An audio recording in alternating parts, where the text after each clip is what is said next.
What's up, everyone? It's your boy Chris, doing my best to answer some of the questions that I get asked most often when it comes to buyers and sellers selling real estate here in the Pennsylvania market. And this week we're talking about home inspections and whether or not you as a buyer should waive them in order to make your offer that much more enticing to a seller. But before we dive into that, a little bit of house cleaning.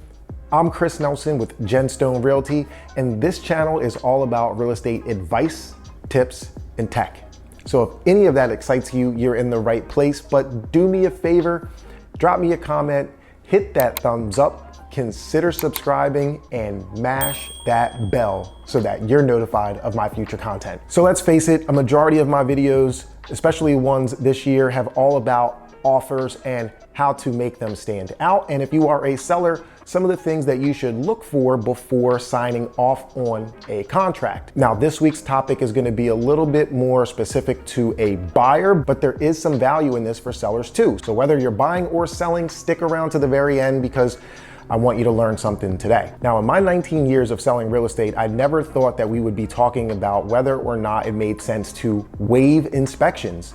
But this year in 2021, that's the reality. We are in a market where everything is as is. Sellers almost know that they don't have to do a thing in order to get their home sold other than call up someone like me to get the job done. But in all honesty, this is a conversation that we're having quite often. Buyers are asking whether or not it makes sense to waive their home inspection. So first, let's talk a little bit about how a home inspection here in the state of Pennsylvania works and what that contingency actually looks like. Now, when you go under contract with a seller, you have what's referred to as a due diligence period. And during that period, you are allowed to, at your expense, conduct several inspections. The biggest one is the actual home inspection, but there are several others such as radon inspections, termite inspections, stucco, pools, the list goes on. Once the seller signs off on the contract, the very next day is considered day one of the due diligence period. Now, the contract will outline how many days that you have to conduct these inspections and go back to the seller with the report and whatever it is you're requesting. Maybe you're requesting repairs or a credit, a price reduction, or a combination of any of those moving mechanics.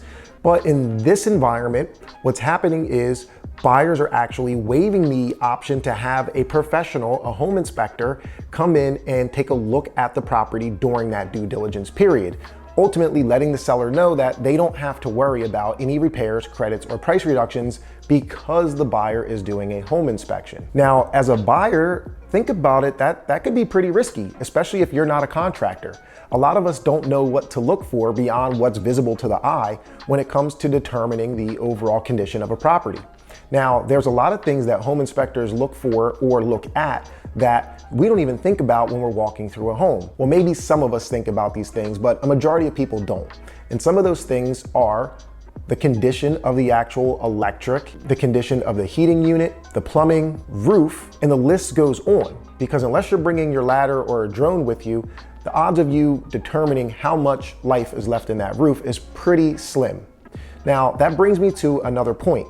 When you buy a home in Pennsylvania, unless you're buying a foreclosed property, the seller is legally obligated to fill out a document that's referred to as a seller's disclosure. And that seller's disclosure is about 14 pages in length, and it asks the seller a laundry list of questions such as how long have you occupied the property? Are there any known defects with the property? Are you aware of anything that would hinder your ability to sell the property? And it's up to the seller to spend the time and go through and answer those questions. Now, you might think to yourself as the buyer that it's okay to waive the inspection because you reviewed the seller's disclosure and you've seen that the seller has actually pointed out some defects. But if you're asking yourself whether or not that's enough to make a solid decision, well, it very well may not be, because the seller's disclosure is also supposed to be filled out to the seller's best knowledge.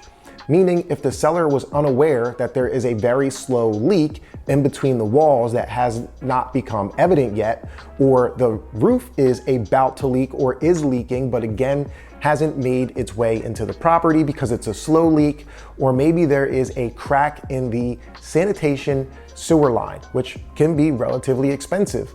Well, if the seller doesn't have knowledge of these things, then there's no need for them to disclose them. So you wouldn't be aware that these issues even exist. And I'm gonna add another layer. Let's just be honest. People are not honest, and a lot of times when people try to disclose things, they will carefully use wording to make it seem a little less serious. So keep that in mind as well. But let's get to the point. Should you waive your home inspection contingency when you're buying a home in 2021, where the market is moving rapidly? It is the strongest seller's market that I've ever seen in my life, and homes are selling as is. Well, if you're asking me and I'm your realtor, the answer is no.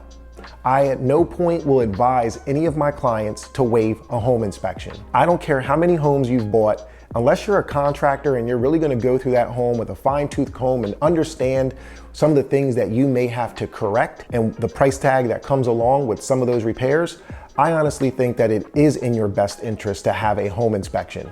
Now, whether or not you want to waive some of the other inspections, such as your radon inspection or your termite inspection, so long as you don't have FHA, VA, or USDA financing, those are things that you could consider, but I highly suggest having the home inspection done. Now, I'm gonna tell you what you can do, and I do believe this was mentioned in one of my previous videos, but I'm gonna give you a tip that I think is your best bet in this scenario. And I think that is to make an offer where you are telling the seller that you are going to do the home inspection, but you are going to do the home inspection for information purposes only. You're either going to move forward with the transaction or you're going to terminate the transaction, but you want to have that home inspection so that you know that the house isn't falling over. And what you should also do is you should also tell the seller that you're going to do that inspection in a very short period of time.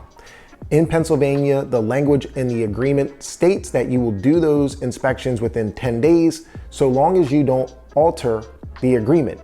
I would actually encourage for you to alter the agreement and try to get your inspection done within 3, 5, or 7 days.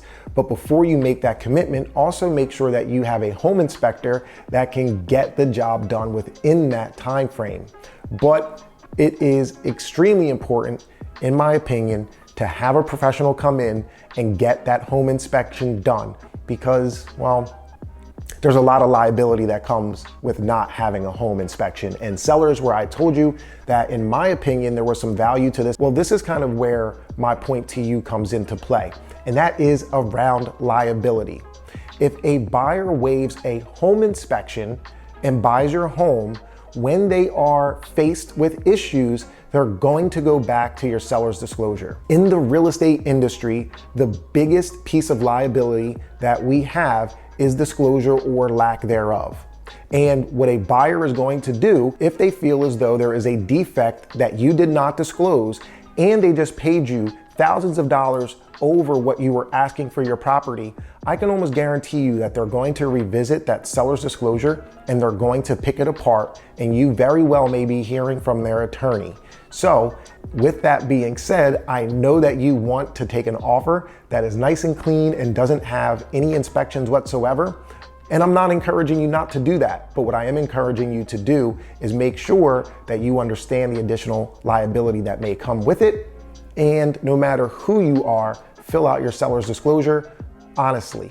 With all of that being said, hopefully you found some value to this week's video, but do me a favor and check in next week for the very next Just the Tip Tuesday with Chris.